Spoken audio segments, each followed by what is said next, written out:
them take. No more of our freedoms from us every day. They want to come into our homes and take our guns and faith away. Oh, they're insane. Oh, they keep pushing their lies on us every way. If you come for my family, then there's gonna be hell to pay. These colors don't run, and neither do I. We come from a long line of fighting this fight. This flag's gonna fly when it's all said and done. These colors don't run. No, these colors don't run. These colors don't run. Ticking time bomb, stop, drop, roll. Finger on the button, who's got control? Weaponize the news every time I scroll. Come for my guns, but I lock and load. Prime from my hands when I go cold. Pray to the Lord, but they want your soul. They gonna have problems if they come to my home. Till they get my message, I'ma say it slow. Scrolling through the news, anxiety, it starts to hit me. Bible by my pistol, pistol by my whiskey. Politicking just to trick me. If you want it, come and get me. But if you sliding through that door, it's a Sammy.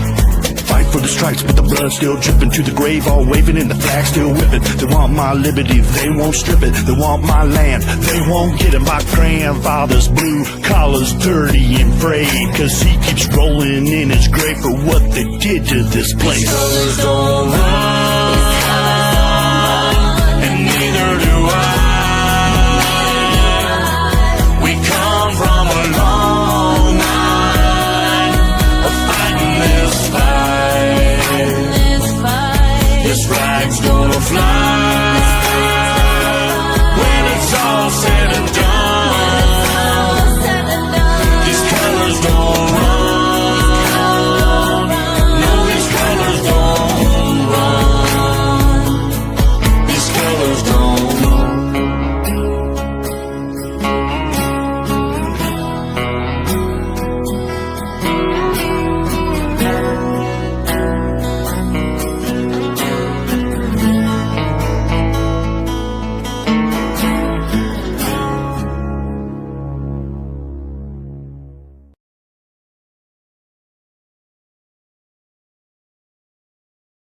And, oh man.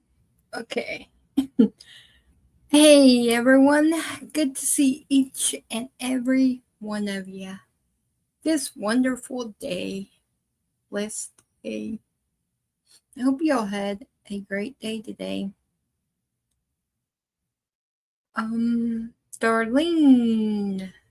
Good to see you. Love you. Did you get any rain today? Maybe? I think you sent it my way earlier. But you sent the thunder and lightning. Or I blamed it on you. No, I'm playing. I didn't. We was outside looking around messing. The next thing I know, it started storming. And the sky took off like a lightning bolt. I was looking around for her, and she was in the room underneath her covers. I was like, Sky, honey, it's okay.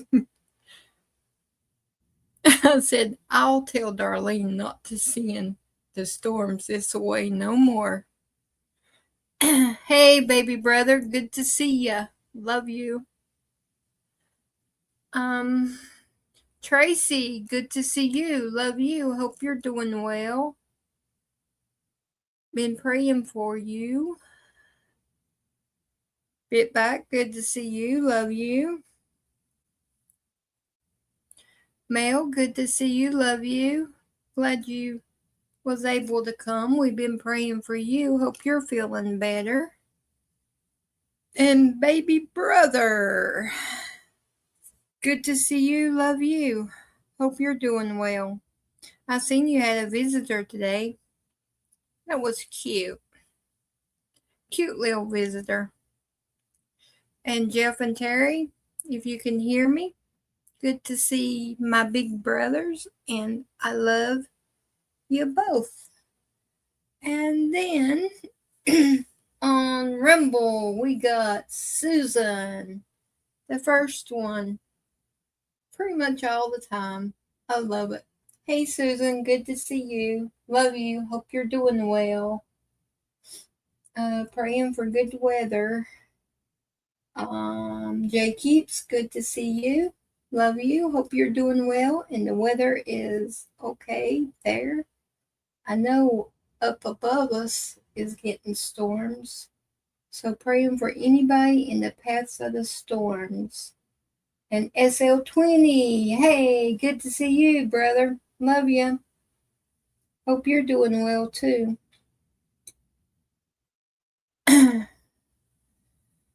Oh, Christopher, you already... Chris, why? I'm trying to have a good evening, and you have to get it going. Here I am being good, minding my own business, saying hey to everyone, and you have to tease me like you do. That's not nice. I'm taking the words from Sky. She says that's not nice. So you better be getting nice. I know you ain't changed, Christopher. You keep me on my toes, that's for sure. But we love you. I love you. We all love you.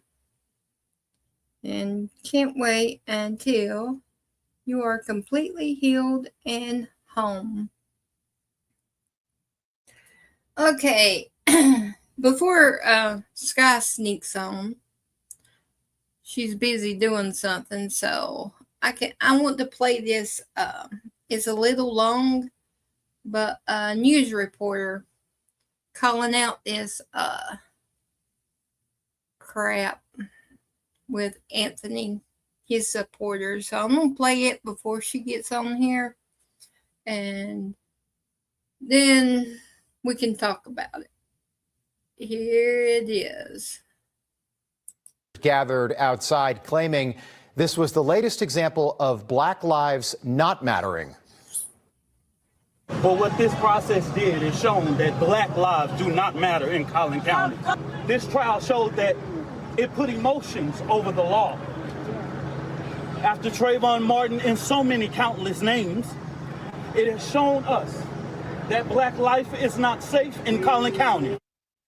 Minister Dominique Alexander is the man that you just heard from in that video. He is a spokesman for the Anthony family. Minister, it's nice to have you on. You keep saying that Black lives don't matter, but no Black lives were lost here. A 17-year-old white person was killed. So what are you talking about? What I'm talking about is 35 years. Carmelo Anthony. That's what I'm saying, was sentenced to 35 years. Yet at the end of the day, Black America repeatedly is told that self-defense is a part of the law. Is a criminal himself. That a knife under 5 inches is legal in the state of Texas. That stand your ground is legal here in the state of Texas. But when a Black person try to use those same basic rights and laws, then we're not afforded those things. We're doing those things unjustifiably. Well, that's not what a jury found today. Can you tell me, I know you know Carmelo Anthony well, why did he bring a knife to a track meet? I can't comment on that. What I can do, I can't speak for Carmelo Anthony, but I can tell you that the state of Texas made it legal. So at the end of the day, if a person got a problem with it, they might need to call Governor Greg Abbott and tell him, why does this state have open carry laws? Why does it have brass knuckles and etc. Right? Stabbing somebody in the heart, though, sir, is definitely not legal. He could have just turned around and walked out of that tent at any moment.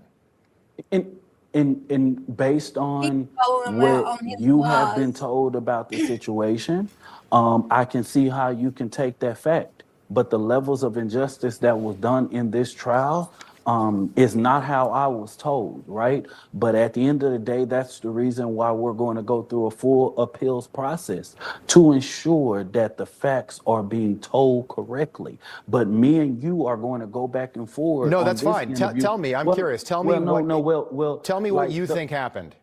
what I think is the situation is that someone asked Carmelo Anthony to come over there. He knew an individual, but that's not being told, right? It's like, oh, a kid just randomly went under a tent, right?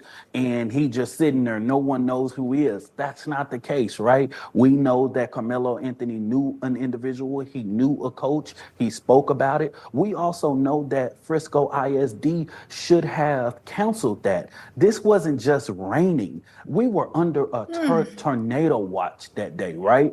And this should have been something that was actually. Wait, you're telling me that because somebody invited him to that tent and there might have been a tornado warning, which happened all the time in Texas, that he was warranted in stabbing a 17-year-old kid in the chest, in the heart, and killing him? That's not the case. But what you cannot do is put your hands on someone. Well, you just told me that was the case. No. So is that the case? Because I want to know what the case is. I seriously do. You asked me the first time, why was he under the tent or close or whatever it may be, right? The reality is that the state of Texas says that I don't have to, when I'm assaulted, I don't have to return the same level of force, correct? Isn't that the law? Yeah, he was asked to leave that tent multiple times, and the prosecution called 21 witnesses. Hold on. The prosecution called 21 witnesses, and they all corroborated that. They all said that he was asked to leave the tent. Might have been.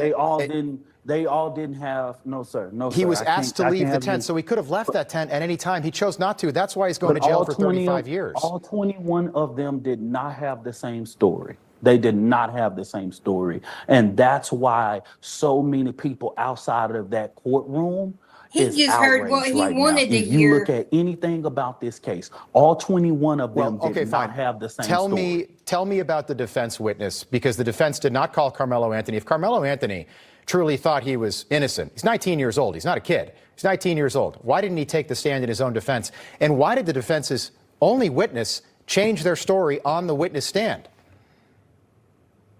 Carmelo Anthony testifying in his own trial is his own right? And that's a decision that Carmelo Anthony and his parents has to make, right? And that was a decision that was made through the legal process, right? And through this process, of course, there's going to have to be some major reviews, right? But as far as changing the witness changing what he changing his testimony, I'm trying to figure out how someone going to say he changed his testimony. Were you privy to his testimony prior to?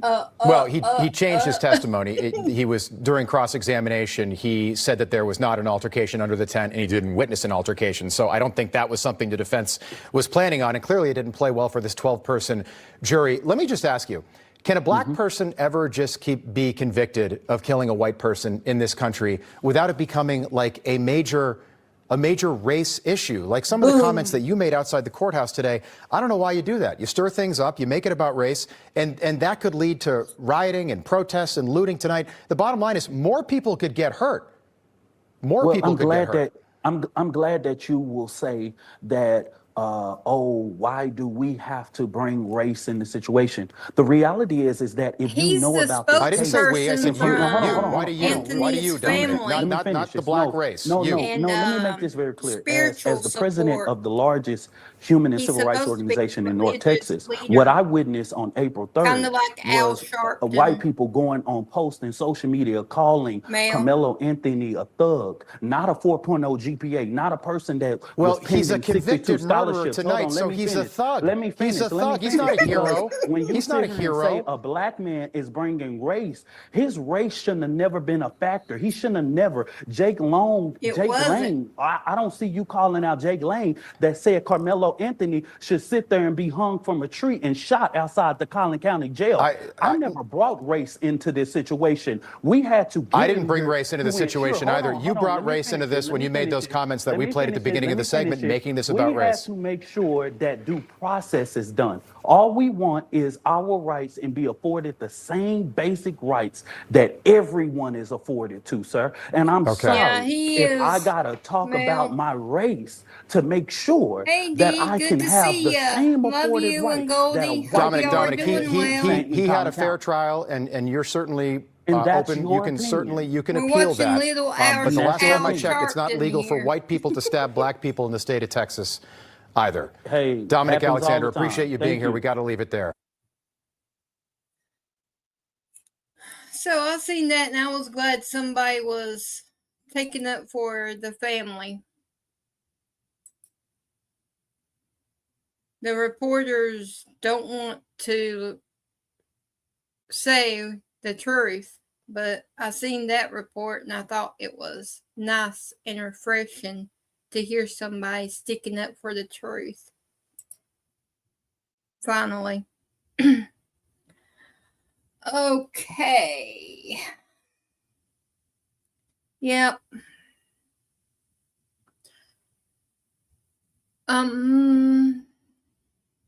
Let me see. And then our president has been sneaky. He's been sneaky. No one caught him doing this until he revealed it. Here's Pete Hegseth saying what our president, Donald J. Trump, has been doing to help out with us. Before I say it, which y'all probably know. Now, let's listen in. Because CENTCOM, Central Command, will be busy tonight because President Trump said we will be hitting Iran hard, and we will be. Because Iran has a chance to make a good deal, a great deal, to codify what they said they've been willing to do, and they haven't been willing to do it. So, as President Trump said, they've been tapping. You can see when someone's trying to tap on a deal. Instead, they're going to have tap bombs dropping on key facilities in Iran from the United States of America. And that's not because we want to restart anything we don't have to restart. It's because the War Department is prepared to set the terms to ensure that we get the kind of deal President Trump expects. And Admiral Cooper and the team here at CENTCOM has done a phenomenal job from the beginning on Epic Fury and through this blockade, ensuring that we have a chance to reach that end state, which is Iran will never have a nuclear weapon, which they say they don't want. And so since we're so close to that negotiated deal, if that's the case, they should step up and do it. There's another thing that was revealed today by the president that the press has not been aware of, but certainly this building, Command, has known, is that Project Freedom, the idea of running ships through the Strait of Hormuz, it never stopped. It just went underground. And so there's some things the public knows and some things the public doesn't know. But ultimately, we've been protecting commercial shipping going through the Strait of Hormuz, as the president announced, to the tune of over 100 million barrels that have moved through and more in the middle of the night, protected by the United States in a way that Iran can't stop. They can't see it and they can't stop it. So answer me this. If our blockade is ironclad, which it is, we just disabled another tanker attempting to leave just yesterday.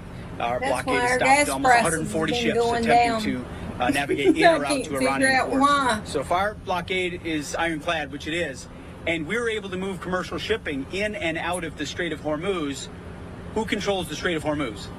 And President Trump said it, and he's right. The United States of America controls the Strait of Hormuz. We're able to bring oil in and out and other things with partners, and have done so now for weeks and weeks in ways the Iranians don't want to acknowledge. That's a powerful reality on the ground. Add that to what the United States military with Central Command did to their Navy, to their Air Force, to their air defenses, to their power projection capabilities, and we know exactly on this ledger who's on the strong end and who is not, who's had decisive effects and who can't defend. And so from the beginning, we've shown overwhelmingly the kind of capabilities the War Department can bring. This building continues to plan. And so those strikes that'll happen tonight will be strong. They will be clear. If they happen to happen tomorrow night, they will be strong and they will be clear. And throughout, Iran has an opportunity to make a deal. That's the point. President Trump is a deal maker, the best in the world. He's prepared to make that deal. Iran would be wise to take it. Otherwise, they would have to deal with the types of plans that I just had a chance to see inside Central Command. And I'll end with this. I had a chance to thank the thousands of incredible Americans here at the headquarters that represent the tens of thousands out in theater. Hey, just Kate, the absolute good to best, see you. dedicated to the success of this mission. Hope you're doing Whether it was well. Epic Love Fury you. or the blockade and the seizable results that CENTCOM has shown, and the media wants to spin it. They always want to make America look bad. They always want to make the president look bad and make it look like he That's hasn't true. accomplished incredible things. What CENTCOM has done here has been historic. And the military objectives that they've achieved have reset the table in this region and set the table for the kind of movement through the Strait of Hormuz based on U.S. control that changes the whole game. We know how much pressure Iran is under. It's clear. We see it. We read about it. We understand it, and so do they. And they would be wise to make only the kind of deal that President Trump would accept, which is a great deal. I'll take a few questions. So, our president being a little sneaky. He must be watching us and taking lessons, Tracy. We're the professionals on being sneaky.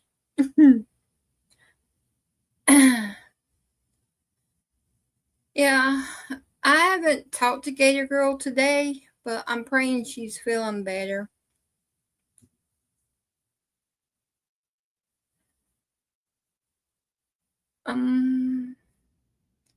I guess I could run over the prayer request list. I'm gonna go over the prayer requests. If anybody has requests, just put it in the chats and I will write it down. Betty and Stephen family, keep them in your prayers. D for complete healing so his knee doesn't swell up and he's able to work without pain. Goldie to protect her and heal her so she doesn't have to have any surgeries. And Dee's dad, remember Teacup, her eyes, that the doctors will finally give her an appointment to get it corrected. Darlene and her family, keep them in your prayers that God keeps them safe and protects them.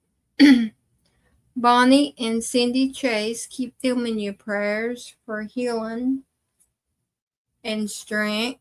Keep Cindy and Mel in your prayers for healing and strength and comfort, so that and for rest, because we know Cindy has her hands full as well. Remember Santa, that God keeps blessing him and keeps giving him the wisdom to help those children in the country that he's at. Jared and Julius, keep them in your prayers for recovery and healing. Keep Christopher in your prayers that he's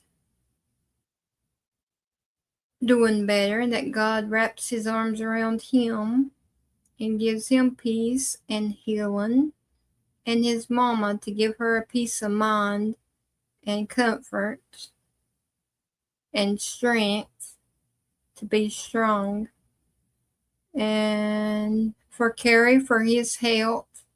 For Gator Girl, her health. and stress. And her mom, keep her mom in your prayers. And a young gentleman named Landon that is going on a mission trip to Mexico. Him and his group, keep all them in your prayers, that God protects them while they tell people about God. And Tina B, keep her in your prayers, that God wraps his arms around her and gives her peace and comfort.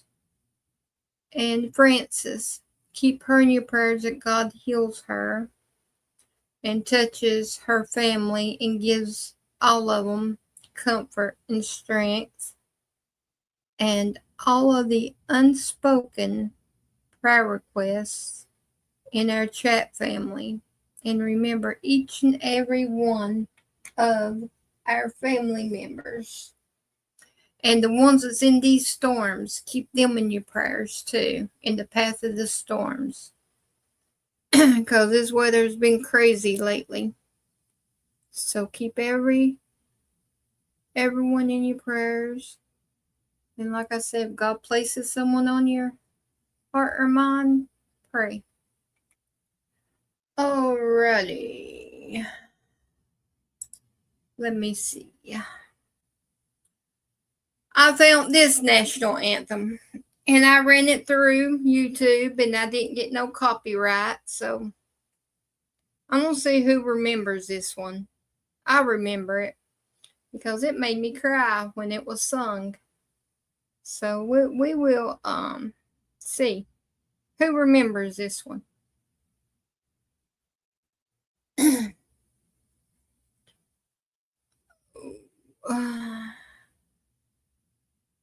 Oh, Chris, well, we're praying all the soreness goes away.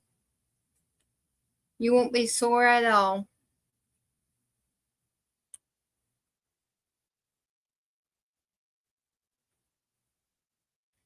Praying for your ribs, Dee. You better start listening, hardhead. Okay, here we go. 3, 2, 1. Hope y'all like this one too. Oh, say, can you see by the dawn's early light? Oh, so proudly we hailed at the twilight's gleaming, whose broad stripes and bright stars through the perilous fight. Oh, the ramparts we walked were so gallantly streaming, and the rockets regular amongst birds singing up, yeah, through the night that our flag was still there. Oh, say, does that star-spangled banner yet wave? Oh, the land of the free and the home of the brave.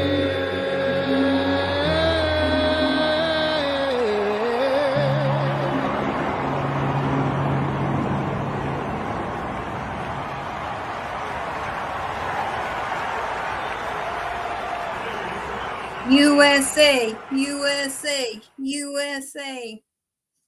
Now, do anybody know who sung that? I'll give you a hint. It was during a Super Bowl game. Do anybody know who sung that? And I'm like, I've never heard it sung that way before. Tracy. Oh, Christopher. Yes, Christopher got it. He nailed it. Chris Stapleman. He sung it. And I've never heard him before until that game. And I was like, because my dad was watching it, and I don't know. I walked in right during it, and it's like I just froze, and I just listened to it, and it's like tears was running down my face. My dad looked at me and said, "Are you okay?" But no, not Ray Charles. It does sound like him though, Ray Charles. But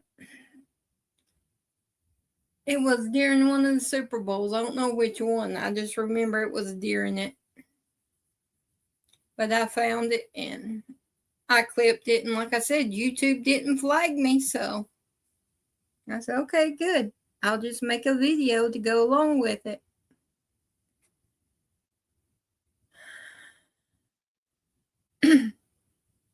Oh, thank you, BitBot. I like it. I like the two slower ones. I don't know. It means, to me, it means more because I know, and many people knows in chat that people give their all to give us our freedom. And I don't know, the slower one just seems like it means a lot more. It hits a certain way. All right. Now, for our heroes that gave the ultimate sacrifice, rest in peace, heroes. We're praying for your family.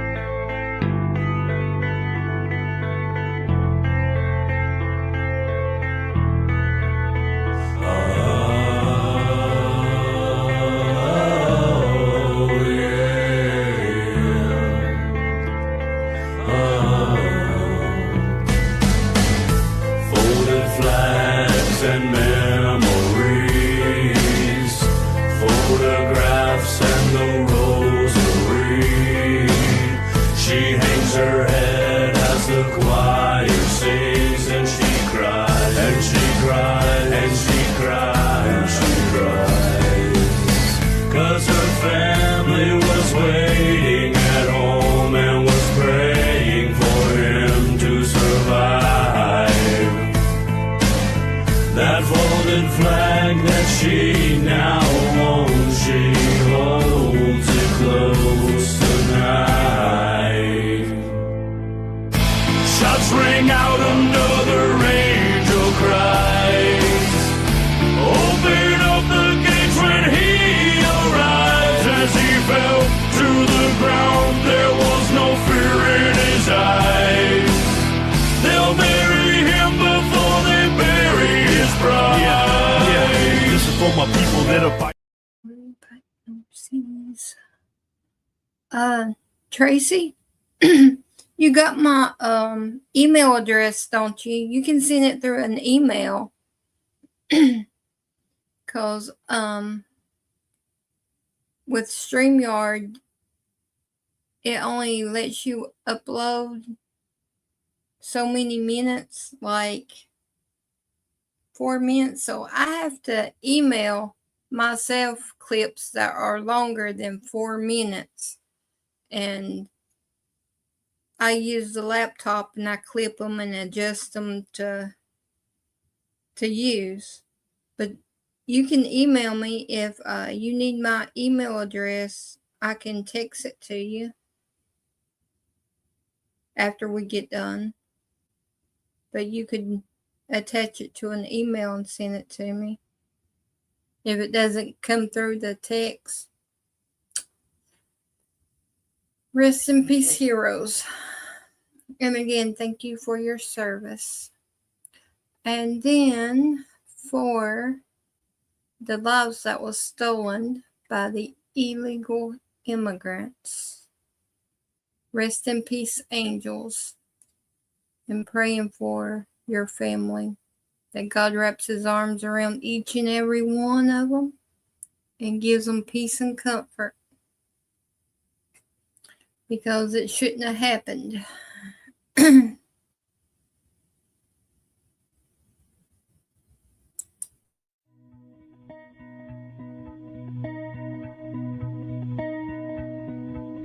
Tell me, what does it look like in heaven? Is it peaceful? Is it free like they say? Does the sun shine bright forever? Have your fears and your pain gone away? Yeah, 'cause here on earth it feels like everything good is missing since you left. And here on earth everything's different. There's an emptiness. Oh, I hope you'll dancing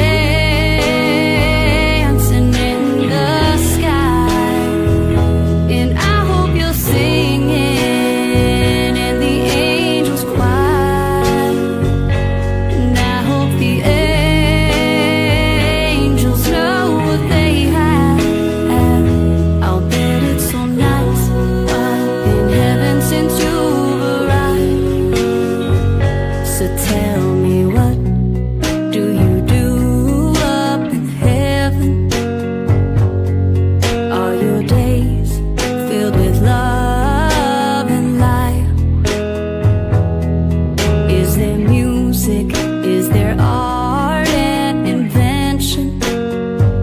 Tell me, are you happy? Are you more alive? 'Cause here on earth it feels like everything good is missing since you left. And here on earth everything's different. There's an emptiness. Oh, I hope you'll dancing in the sky, and I hope you're singing in the angels' choir, and I hope the angels know what they have. I'll bet it's so nice up in heaven since you've arrived. I hope you're dancing in the sky, and I hope you're singing in the angels' choir, and I hope the angels know what they have.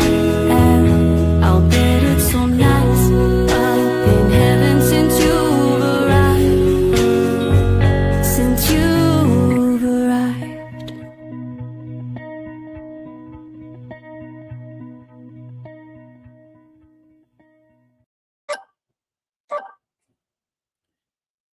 Yeah, we have to keep trusting and believing in God. Rest in peace, angels.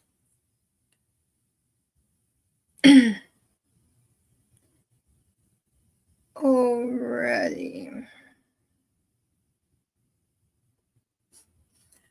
Okay. Y'all ready for Nahum, the study guide? And then we can do the trivia. And then, if I'm thinking right, it's according to how these questions are, because Nahum is a short book. And it's got 30 questions. So if they are repeating the same thing, just wording it different, after tonight, tomorrow we will watch the video on the, oh man, I have to try to pronounce it. Habakkuk. Habakkuk. The next book. We'll watch the video of the next book. So, here we go with Nahum.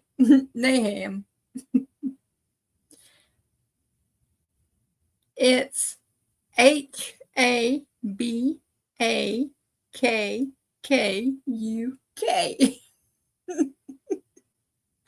Habakkuk, something like that.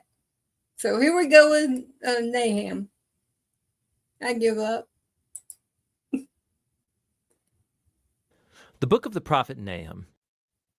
This short prophetic book is a collection of poems announcing the downfall of one of Israel's worst oppressors, the ancient empire of Assyria, and its capital city, Nineveh. The Assyrians arose as one of the world's first great empires, and their expansion into Israel resulted in the total destruction and exile of the northern kingdom and its tribes.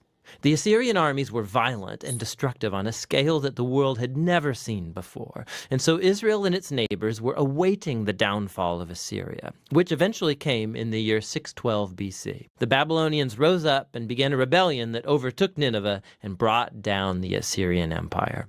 And so chapter 2 depicts the fall of Nineveh in vivid poetry, and chapter 3 then explores the downfall of the empire as a whole.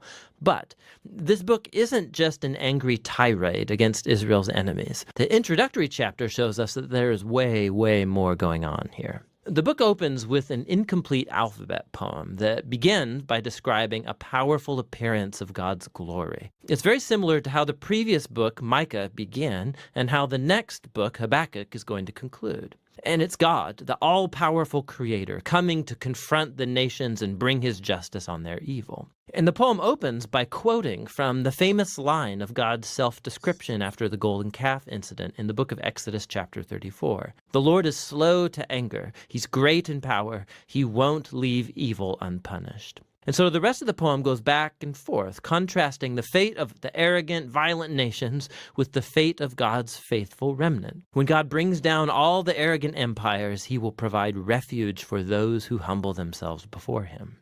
Now, here's what's really interesting, is that you thought this book was only about Assyria, but Nahum actually nowhere mentions Nineveh or Assyria in chapter 1.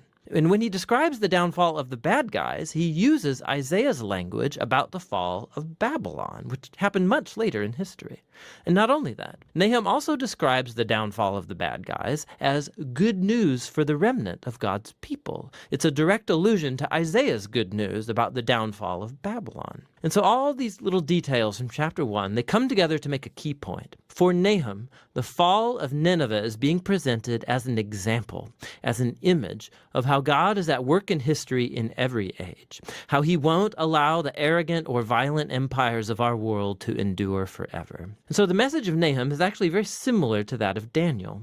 Assyria stands in a long line of violent empires throughout history, and Nineveh's fate is a memorial to God's commitment to bring down the violent and the arrogant in every age. With this perspective from the opening chapter, the book then returns to its focus on Assyria. And so chapter 2 describes the Battle of Nineveh and the overthrow of the city in progressive stages. So first we see the front line of Babylonian soldiers, and then we read about the charge of the chariots, and then the chaos on the city walls as the city is breached, then the slaughter of Nineveh's people, then the plundering of the city. Chapter 3 goes on to describe the results of the city's downfall for the empire as a whole. So Nahum begins by announcing a woe upon the city whose kings built it with the blood of the innocent. It's an image of how injustice was built into the very system that made Assyria so successful. But their violence has sown the seeds of their own destruction, and so Assyria will fall before Babylon. The book concludes with a taunt against the fallen king of Assyria. He's stricken with a fatal wound,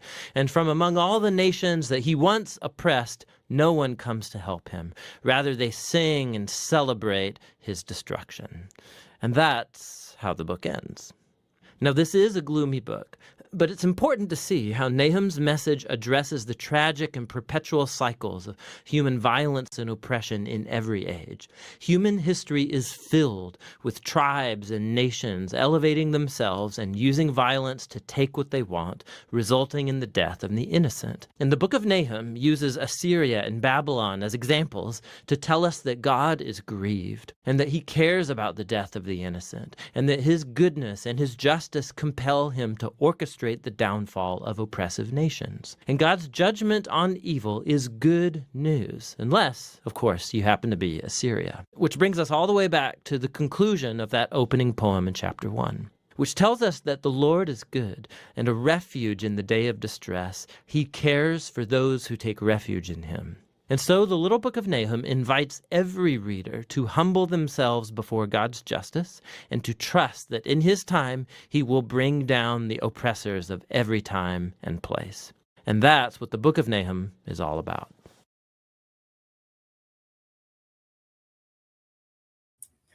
Now that's what the book of Nahum is all about. Kat, I seen your comment about the paper towels around here. Who needs paper towels? We got shirt sleeves. We can just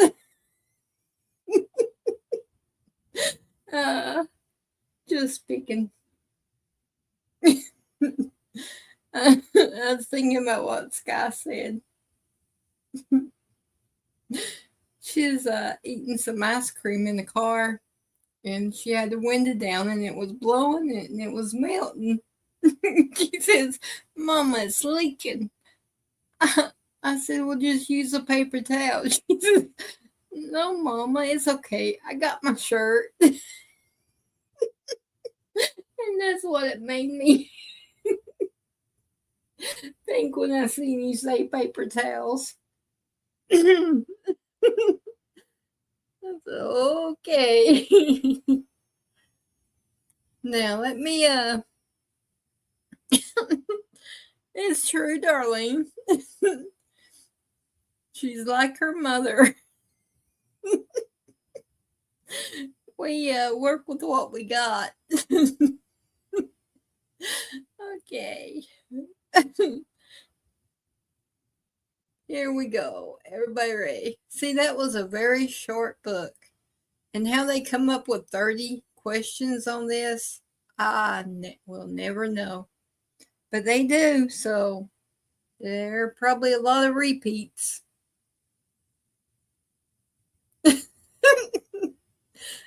Well, it's the truth. We make do with what we got. She didn't want to reach in the glove department to get a napkin, so she just said, "I got my shirt, Mama. It's okay."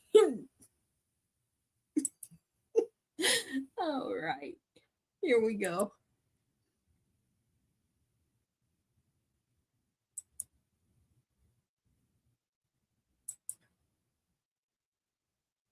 Oh, ready. Specifically focus.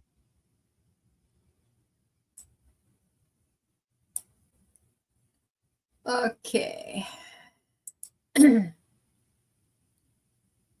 Yeah, that's right. Okay. Here. Oh, welcome, BitBite. Good to see you. Why is someone else going to come on board? I can get off. No, I mean, usually it's a little bit. You What, run I'm late a lagging and little I'm bit. just not on time? Yeah, that's true. I am kind of working too, but I've got it together. Oh, that's so sweet. You got it together for us. Okay, here we go. Video to support our content. After the quiz, share your score in the comments. I can't remember We which love seeing how well you do. side I got this from. Are you ready? Let's get started. Looks different. Question 1. What is the primary theme of the book of Nahum? A, the Nahum? mercy of God. B, the omnipotence of God. C, the patience of God. D, the justice of God. See, I can blame my not being able to pronounce these names on AI because they switch it up so much. It gets me confused. Yeah, I'm Well, agreeing Tracy with everything says that's. we like. See, Tracy, she says we like you as a co-host, Spitbite. Yeah, it's because you guys just don't like to come on board anymore. I mean, everyone else used to come up, and I didn't. It'd be nice to have some of you come on board once in a while. We can argue about these answers, but that's all right. We got. They say we got a sucker up there, and they. Right. Okay, we got Christopher with a D. Tracy coming in hot with a D. Darlene with a D. And Tracy says, I'm shy. Oh, Tracy, no, you're not. You're full of it. That's a story. You got more than 3 playing over there, don't you? No? I think D stepped away. Mel, you still with us? I'm not for sure about Mel. Sometimes her computer goes in and out. Right, we got to get that fixed when Cindy has time, when that all works out. But okay, Jay Keeps with a D, Susan D, Cat D, SL20D, and I picked D. You did your day, Cat? Is it really? That's it. That was your day, right? Here we go. Answer D, the justice of God. The primary theme of the book of Nahum is the justice of God. I know you haven't, emphasizes Christopher. that God is just and will You not all leave the guilty abandoned me. unpunished, specifically It focusing on forbid, the impending but I would divine feel so retribution unloved. against the Assyrian city of Nineveh for its sins against humanity and God. Question 2. Which empire does Nahum prophecy will fall? A, the Babylonian Empire. B, the Egyptian Empire. C, the Assyrian Empire. D, the Persian Empire. Whoa, that was close. I got to be quick on the draw. What is it? 5 seconds? So yeah, 5 seconds. I got to have my hand right here at the mouse. I was messing with my fingernail and I missed it. I'm going with C. We got Christopher with a C. We got Darlene coming in hot with a C. We got Tracy with a C. And Tracy says she's listening to music and making baked cabbage and squash. Male. Squash sounds good. I've never had baked cabbage or boiled cabbage. You know, my grandmother made it. It's not bad if you do it. I like raw cabbage, like eating it, just pulling it off and eat. I like that, but whenever it's boiled or I don't know, I had never. Susan says yummo.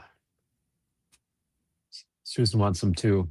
Mel, you got to make enough for all of us. Yep, you got to be sending it same day delivery. All right, I've got Susan with a C, Jay Keeps C, Cat C, SL20C, and I also have C. Christopher said he likes fried cabbage. That sounds kind of interesting. No, I think that would be good. Deep fried sounds better. Everything deep fried, but Darlene says she likes it too. She loves it. Well, something you can try. Well, fried, yeah. Go ahead. Sorry, I think we're ready, right? Yeah, I got all the answers. Are you ready? Ready. Ready. Answer C, the Assyrian Empire. Nahum prophesies the fall of the Assyrian Nahum. Empire, specifically Nahum. targeting the city of Nineveh as a symbol of Assyrian cruelty and oppression. His prophecy foretells the destruction that will come to Assyria as a Tracy result of their does too. excessive violence and evil. Question 3. What is Nahum's prophecy specifically concerning the Nahum. city of Nineveh? A. Its Not expansion and home. prosperity. B. Its destruction and desolation. C. Its conversion and spiritual awakening. D. Its unification with surrounding nations. Shoot. I grabbed it. Oh, I think I'm going with B.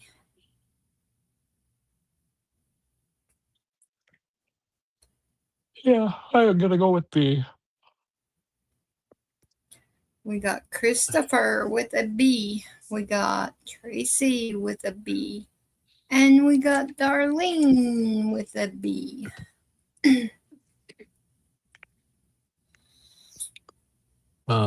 Susan with a B, Jay Keeps with a B, SL20 with a B, Cat with a B. And I'm going with B. And here we go. Answer B. Its destruction and desolation.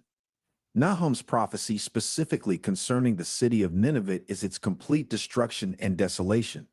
He vividly describes the siege, plunder, and utter ruin that will Thank you, befall Tracy. Nineveh as a divine judgment for its wickedness. Question 4. How does Nahum describe the nature of God in his prophecy?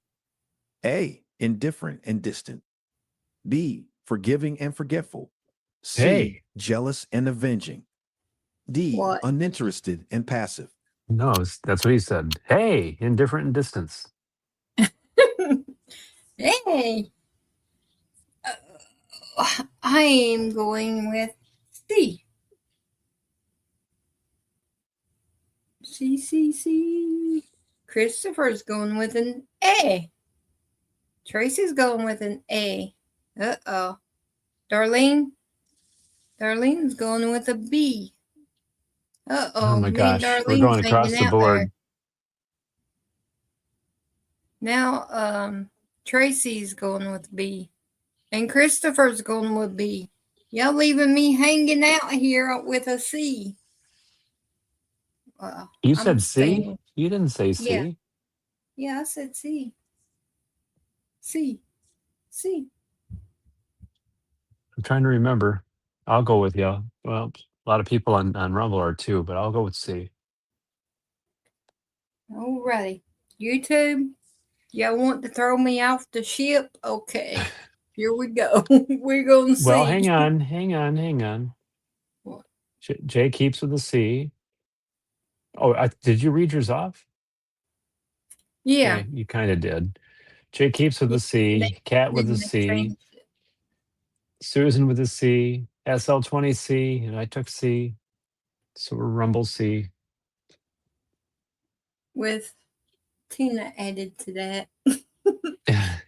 Since YouTube threw me off the ship. There you go.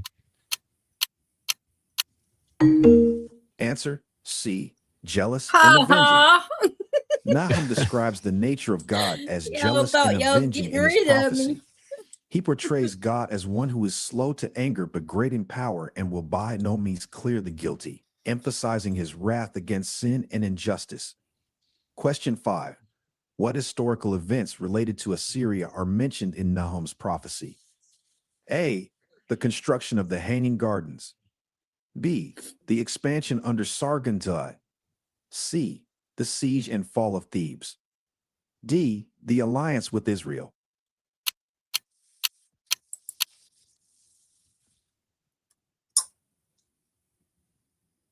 Oh, me. I kind of remember siege, so I think I'm going to go with C. I don't remember the fall of, but I remember the word siege, so I'm going to go with C.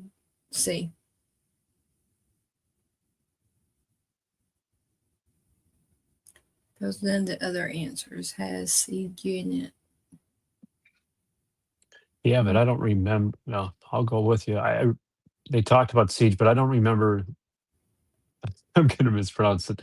Thebes, Thebes. I don't. I don't know. I just don't remember that part. But that I wasn't really paying attention. So That's what I say. I don't remember the fall of. I didn't even try to pronounce it, but I don't remember that part. But I remember the siege part. Susan's go. Oh, okay. So I'm sorry. Did you read yours? No. We got Tracy with a C. We got Darlene with a C. And Tracy says she's just guessing. And I guess Chris is with the Chris nurse. with nurse. So I'm going to put him as a C. He can go down with us. Uh-oh. Chris, pain meds are kicking in. Okay, Christopher. Cat with a C, SL20 with a C, Susan with a C, and I also am taking C. Oh, because AI said Teppy. That's why I didn't hear it. Okay.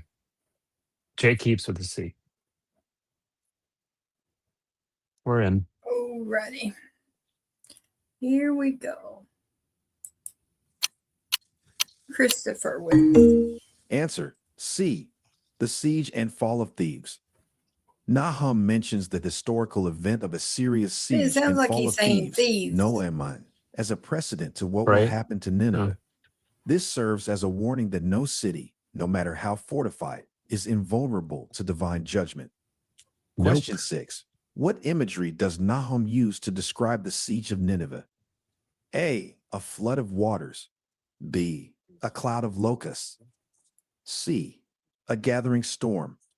D. A lion's den. Shoot. Oh.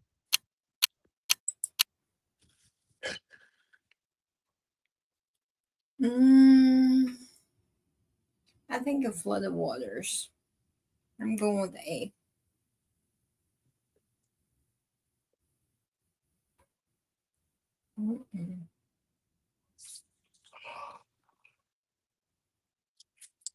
Oh, I do remember something similar to that, so I will go with A. So, let's see. This is going to work. Please work. Oh, Christopher, I'm sorry. Hope they fixed it.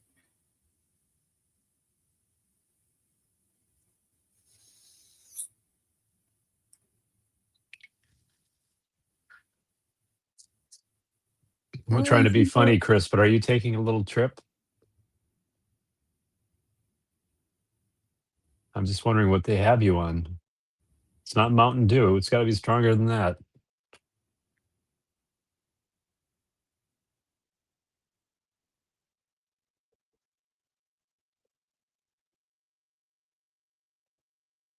Go ahead. I'm sorry.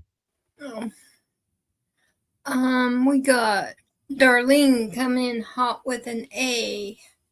We got Christopher with an A and Tracy with an A. All right. We have me with an A, SL with a B and an A, Jay Keeps with a B, SL20 took B, and Cat A, but they said B too. So, okay. Oh, they have you on Tramadol? Oh my gosh, I think I have Tramadol in the cupboard from when I had my sinus surgery. Ugh.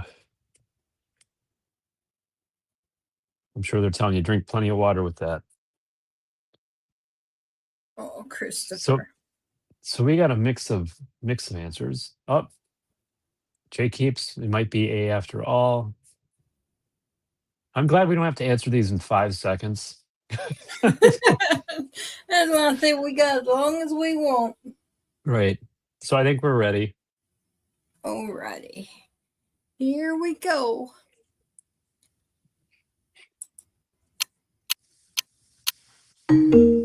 Answer A, a flood of waters. Nahum uses the imagery of a flood of waters to describe the siege of Nineveh, depicting an Oh, overwhelming Chris. force that will sweep away the city. This metaphor underscores the unstoppable and destructive nature of the divine judgment coming upon Nineveh. Question 7. How does Nahum portray the might of the Assyrian Nahum. Empire? A, No. as undering and Yeah. benevolent. B, as oppressive and doomed. C, as insignificant and weak. D, as diplomatic and peaceful. Yeah, Chris, I just went and looked. It was Tremadol that they gave me. I never took it because I didn't, like you, I don't like taking meds that are, well, they said not, this isn't addicting, but I don't like taking meds that make me feel whacked out. So I just did the Tylenol stuff. I'm sorry, off subject. We're back on. Now I got to read the question. I'm I'm going to go with with B.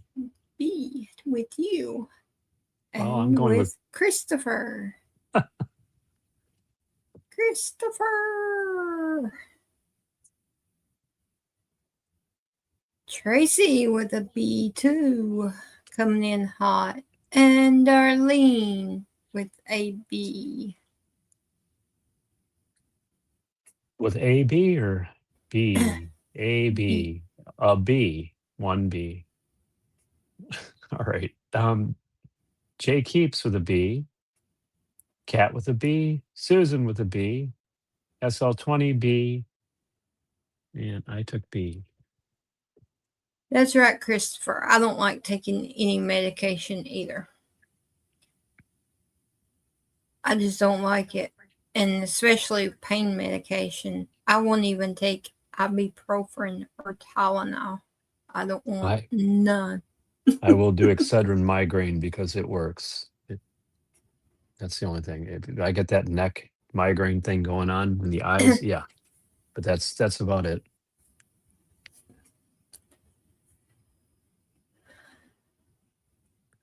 Where were we? Me reading? No, I read. Oh, you read. I'm getting ready to give the answer. Here we go.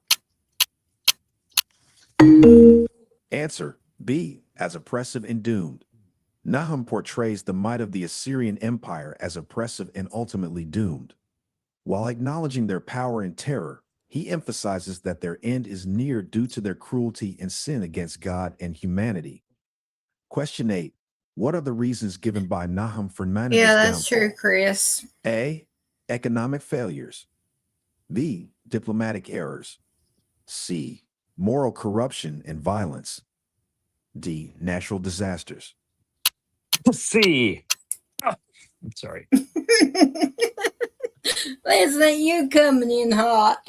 Yeah, I remember that part. I sat and stared at the screen. I have to start remembering some of the stuff I see. And I did remember that. So sorry, didn't mean to get loud. No, you're all right. Christopher with a C.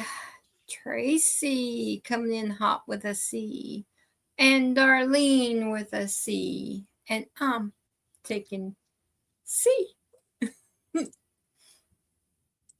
Okay. SL20 with a C. Thanks for the hint. Yeah, you're welcome, Chris.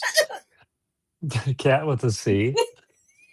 Jay Keeps C. Susan with a C. And I took C.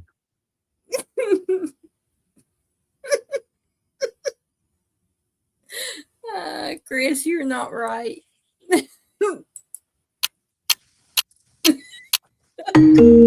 Answer C, moral corruption and violence. Nahum cites moral corruption and violence as the primary reasons for Nineveh's downfall. Thank you, He Tracy. condemns their brutal conquest, exploitation, and need more idolatrous sugar. practices, which provoke God's wrath and lead to their predicted destruction. Question 9. How does Nahum contrast God's treatment of Nineveh with his treatment of Judah? A, both are treated with leniency. B, Nineveh is punished, while Judah is comforted. C, both are condemned without hope. D. Judah is ignored while Nineveh is favored. Oh, no, you didn't, Christopher. Leave my cookies alone your mama gave me. I'm picking B. Christopher is picking C. Condemned without hope. God's hope. They can't be condemned without hope. Christopher, you're really condemning them. You could be right though, because back then they was sort of a little on the brutal side with their punishments and things.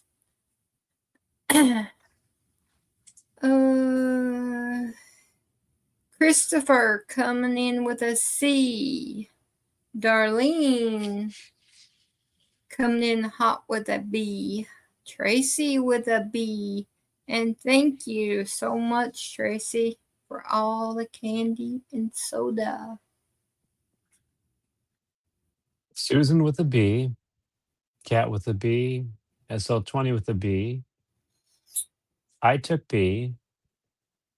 And Chris, Jay Keeps is a C question mark. So it looks like you have someone going with you.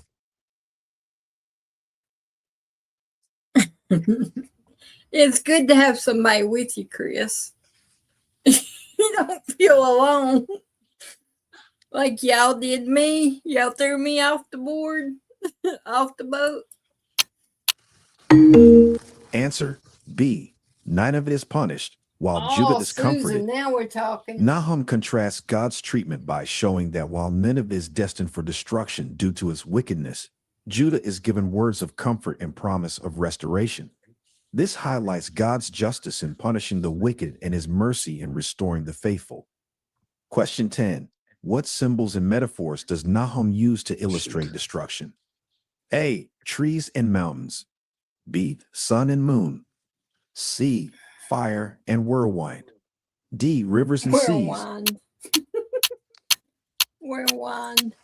I'm only thinking because of the earlier questions. It's D, right? Because he wasn't water involved earlier. Or am I wrong? I'm thinking C. Okay. Because they was talking about fire and whirlwind. I missed part, wand. so I'll take C as a learning. As a I leering. mean, you That's could my be leering right, answer. but I was thinking the fire and the whirlwind. C is what I was thinking. I could be right. I don't know. People are going with the People D are thing, so going maybe I with should stick. yeah. Maybe you should. See my YouTube. I led him astray. I may as well go. My other side, the family over here on YouTube, they're sticking with me. They knew they hurt my feelings the last time. I was going to say I led him astray. Oh, now, okay, everyone's changing to C now. Oh, fine. That's fine. Go ahead, Susan. Change. I'm probably wrong. Alrighty. You got. That's just that I should have read or listened to it today, and I didn't. All right. So Jay Keeps. We can give you either answer or both. You can do a CD. Yeah, Tracy's got D over here, and Chris with a C, and Darlene with a C, and me a C. So this is how I saw it. All right. Cat was a D. Jay Keeps D. Susan D. I went D. SL20 C. Cat changed to a C. Cat C and D. Jay Keeps, as far as mentioned a book, but it doesn't remember whirlwind. So let's see. Let's go. Yeah, he's going rogue. Yeah. Here we go. Uh-oh. Jay Keeps. Answer C. Fire and whirlwind. Nahum uses symbols and metaphors like fire and whirlwind to illustrate the destruction of Whirlwind. Nineveh. These elements evoke images of intense and Y'all got it uncontrollable right. forces, I led you mirroring the astray. ferocity and totality of the divine judgment that will consume the city. Question 11. How does Nahum depict the response Whoa. of the surrounding nations to Nineveh's fall? A. They mourn deeply. Okay. B. They rejoice and celebrate. C. They offer assistance to rebuild. D. They are indifferent. Everybody, let's party. Looky at Christopher. Christopher come in hot with a B. Tracy with a B. And Darlene with a B. And I'm taking B. Seems to be the letter for, yeah.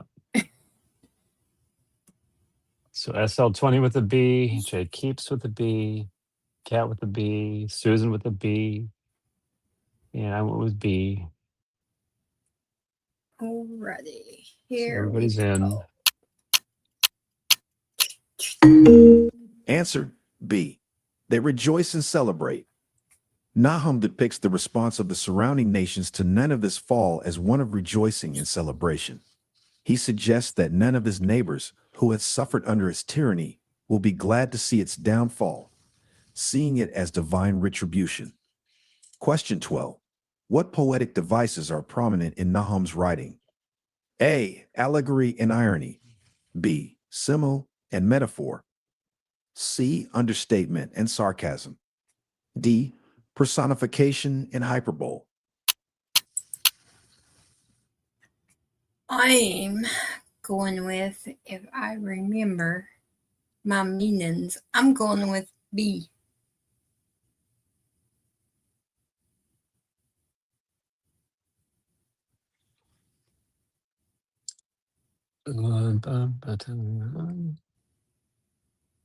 Christopher coming in with a B. Yeah.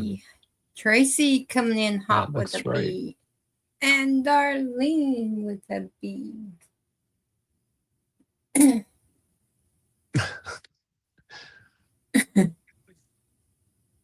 We're going back to school on this one. Right?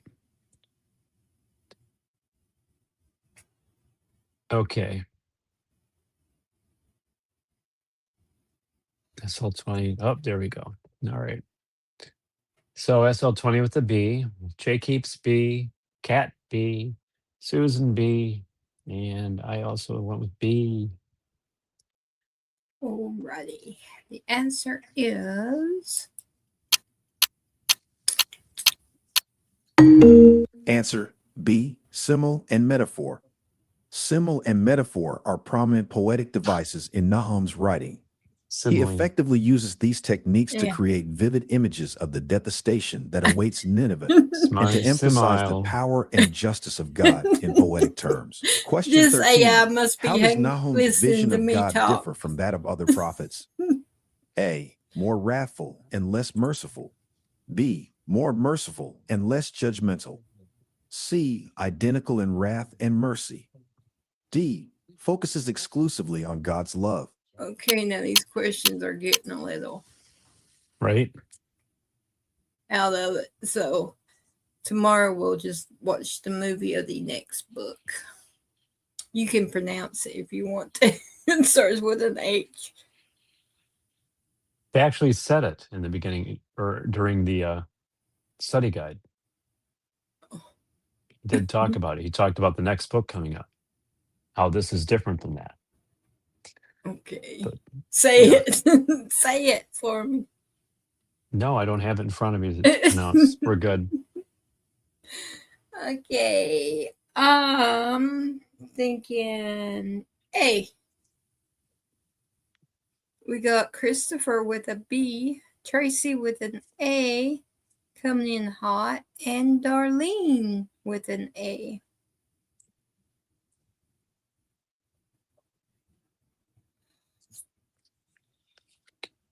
SL with an A, J Keeps A, Susan A, Cat A. I picked A, Alrighty. And the and answer teacher J is Keeps. That's awesome. Simile and metaphor are both figures of speech used to make comparisons. And SL20 is trying to be funny. There you go. Now you got no excuse. I Oh my can't goodness. say You it. know what? I will put it into a search and let it pronounce for us. How about that?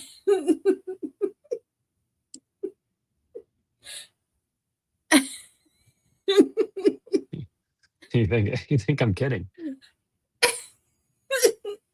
Where is it? Here we go.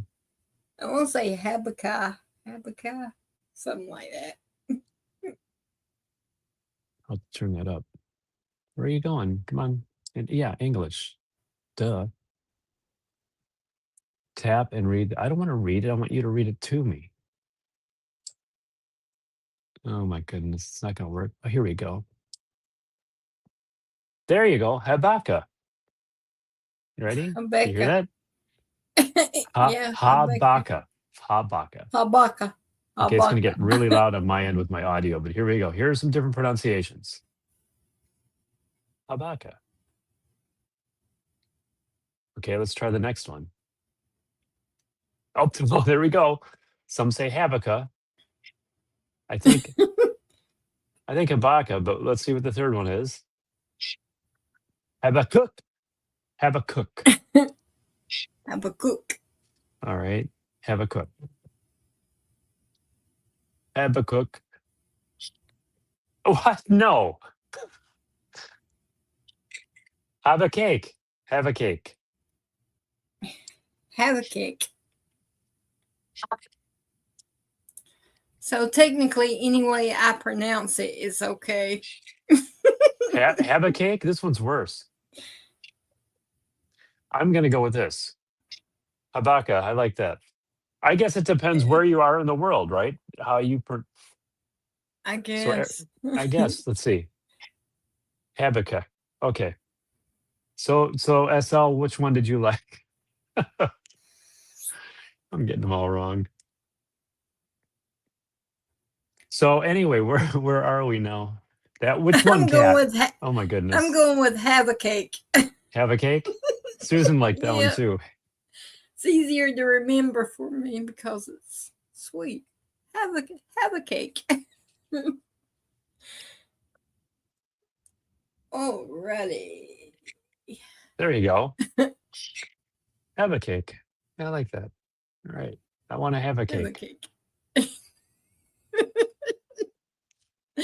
Anyway, so we were all A's. Yep. And we are... You're all A's. Nope. A's. Chris is a B. All right. Tracy picked have a cake too. Have a cake. Answer A. More wrathful and less merciful. Nahum's vision of God tends to emphasize more of his wrathful side compared to other prophets. While he acknowledges God's goodness and protection towards those who trust in him, his primary focus is on God's role as a judge executing wrath against Nineveh for its sins. Wrath Question or wrathful? 14. Oh. What specific sins of Nineveh does Nahum condemn? A. Laziness and complacency. B. Idolatry and cruelty. C. Lack of artistic expression. D. Poor agricultural practices.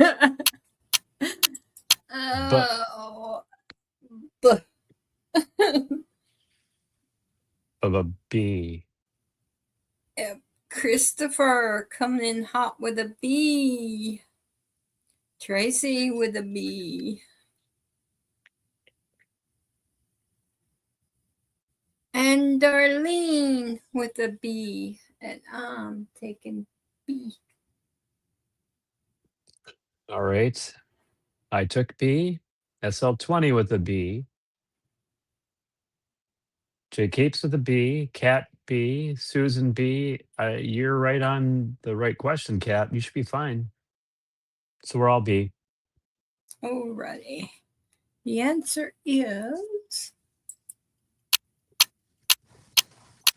Answer B, idolatry and cruelty. Nahum specifically condemns Nineveh for its idolatry and cruelty. These sins are highlighted as particularly egregious, directly contributing to the city's violent and oppressive history, and ultimately leading to its predicted destruction. Question 15. How does Nahum describe the impact of Nineveh's fall on its allies? A. They gain power and territory. B. They too face similar destruction. C. They enter a period of peace. D. They are unaffected and continue as usual. Okay, picking B again. Christopher is picking A.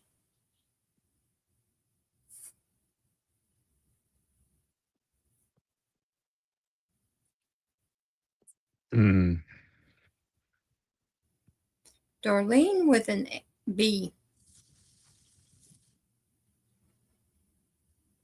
Come on, Estelle. I was going to lean on you on this one. I don't know. Tracy with a B.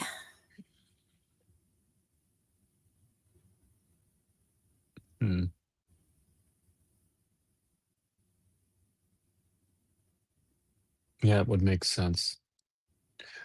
I will go with that as well. I'll take B.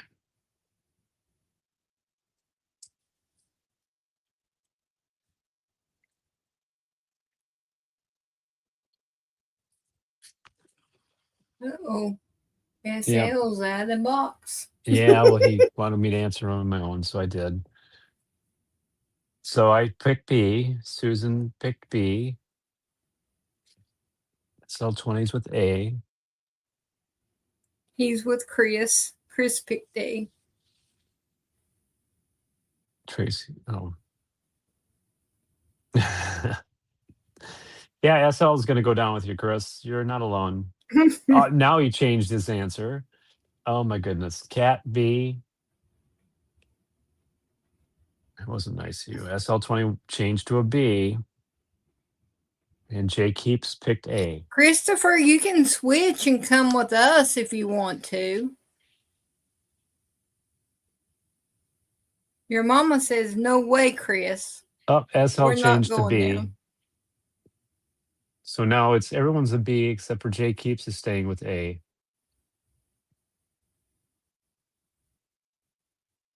Chris says he's a rebel. He's And hanging we're at the with top. A.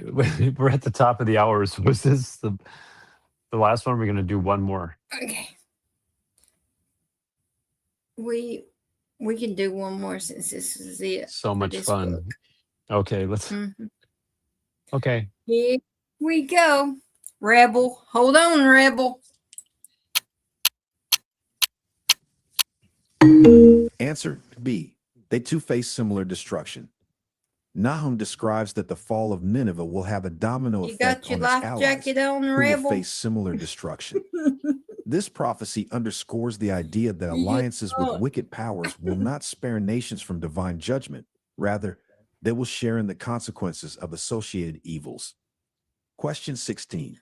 In what ways does Nahum emphasize the justice of God? A. By showing God's indifference to human affairs. B. By depicting God's vengeance against the wicked. C. By illustrating God's preference for peace without judgment. D. By denying the occurrence of divine justice.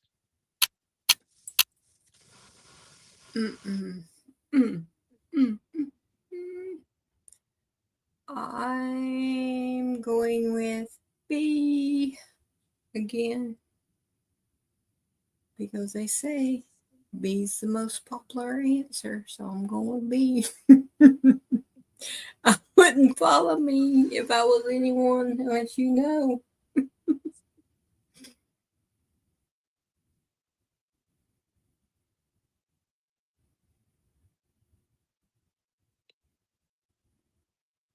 Yeah, I'm going to go with B.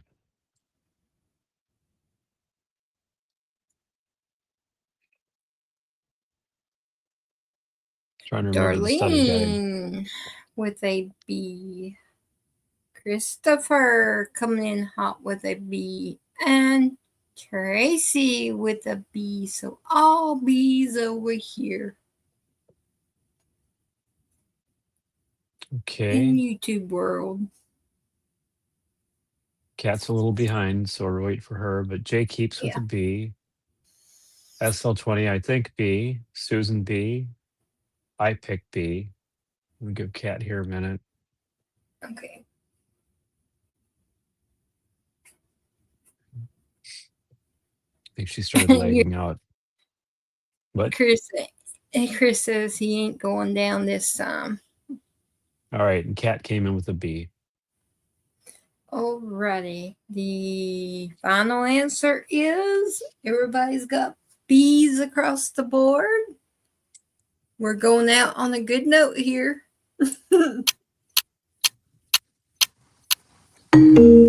Answer B. By depicting God's vengeance Way against to the wicked, go. Nahum emphasizes the justice of God by vividly depicting his vengeance against the wicked, particularly against the city of Nineveh. Nahum portrays God as a just judge who does not allow the guilty to go unpunished, thereby upholding divine justice and moral order in the universe. Question 17. What does Nahum say about the restoration? Alrighty. Bye, Nahum. Right. Okay. Well, I'm going to log off so you can say goodnight. All right. Thank you. Love You're you. welcome. Good night. Yep. Love you too. Good night. Alrighty, everyone. I'd like to thank each and every one of y'all for being here again, putting up with me again. And I love each and every one of y'all. And tomorrow night, we will watch the video of Have a Cake. So we're going to have a cake tomorrow. So get your snacks and popcorn and soda ready for tomorrow night. And I love each and every one of y'all. And remember, if God places someone on your heart, God knows the reason, and he placed them there for a reason. And he's the miracle worker. He's our way maker. So keep everyone in our chat family in your prayers, and remember the prayer requests from earlier. And I will see y'all tomorrow night, same time, same channel. Love ya.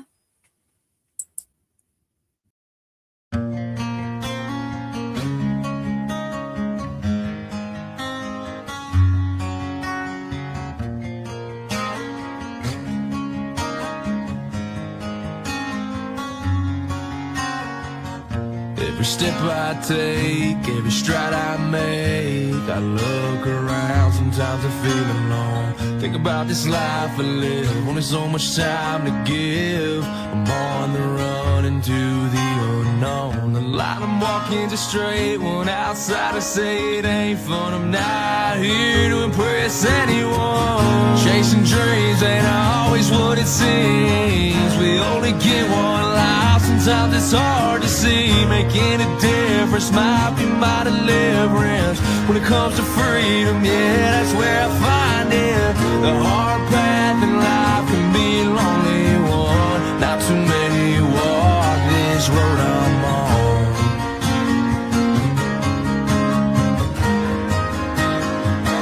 This road I'm on.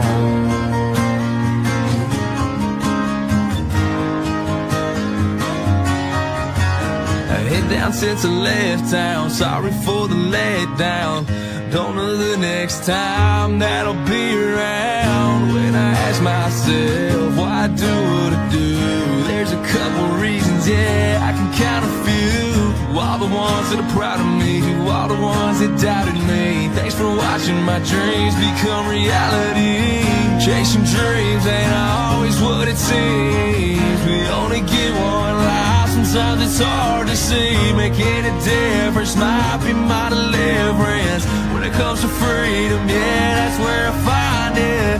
The hard path in life can be a lonely one. Not too many walk this road I'm on.